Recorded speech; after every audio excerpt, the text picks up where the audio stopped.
جو سنبھلے تو میں پھر گنبد خضرا دیکھوں، جو سنبھلے۔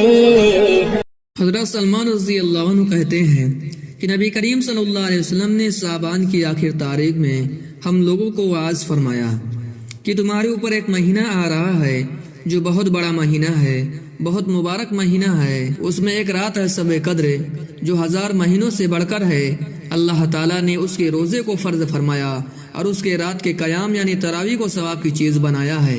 جو شخص اس مہینے میں کسی نیکی کے ساتھ اللہ تعالیٰ کا قرب حاصل کرے، ایسا ہے جیسا غیر رمضان میں فرض ادا کیا، اور جو شخص اس مہینے میں کسی فرض کو ادا کرے وہ ایسا ہے جیسا غیر رمضان میں 70 فرض ادا کرے۔ یہ مہینہ صبر کا ہے اور صبر کا بدلہ جنت ہے، اور یہ مہینہ لوگوں کے ساتھ غم خواری کرنے کا ہے۔ اس مہینے میں مومن کا رزق بڑھا دیا جاتا ہے۔ جو شخص کسی روزے دار کا روزہ افطار کرائے اس کے لیے گناہوں کے معاف ہونے اور آگ سے خلاصی کا سبب ہوگا، اور روزے دار کے ثواب کے مانند اس کو ثواب ہوگا، مگر اس روزے دار کے ثواب سے کچھ کم نہیں کیا جائے گا۔ صحابہ رضی اللہ عنہ نے عرض کیا، یا رسول اللہ، ہم میں سے ہر شخص تو اتنی وسعت نہیں رکھتا کہ روزے دار کو افطار کرائے۔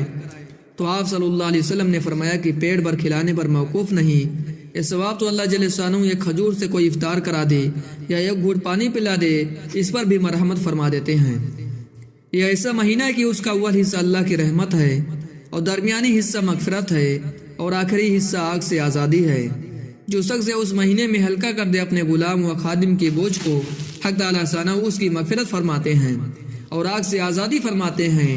اور 4 چیزوں کی اس میں کثرت رکھا کرو، جن میں سے 2 چیزیں اللہ تعالیٰ کی رضا کے واسطے، اور 2 چیزیں ایسی ہے جن سے تمہیں چارہ کار نہیں۔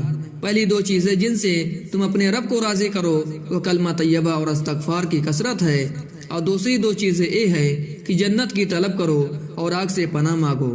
جو شخص کسی روزے دار کو پانی پلائے، حق تعالیٰ ثانہ قیامت کے دن میری حوض سے اس کو ویسا پانی پلائیں گے جس کے بعد جنت میں داخل ہونے تک پیاس نہیں لگے گی۔ اول نبی کریم صلی اللہ علیہ وسلم کا اہتمام کی شعبان کی آخر تاریخ میں خاص طور سے اس کا واعظ فرمایا اور لوگوں کو تنبیہ فرمائی تاکہ رمضان مبارک کا 1 سیکنڈ بھی غفلت سے نہ گزر جائے۔ پھر اس واعظ میں تمام مہینوں کی فضیلت بیان فرمانے کے بعد چند اموار کی طرف خاص طور سے متوجہ فرمایا۔ سب سے اول شب قدر کی وہ حقیقت ہے۔ اس کے بعد ارشاد ہے کہ اللہ نے اس کے روزے کو فرض کیا اور اس کے قیام یعنی تراویح کو سنت کیا۔ اس سے معلوم ہوا کہ تراویح کا ارشاد بھی خود حق سبحانہ و تقدس کی طرف سے ہے۔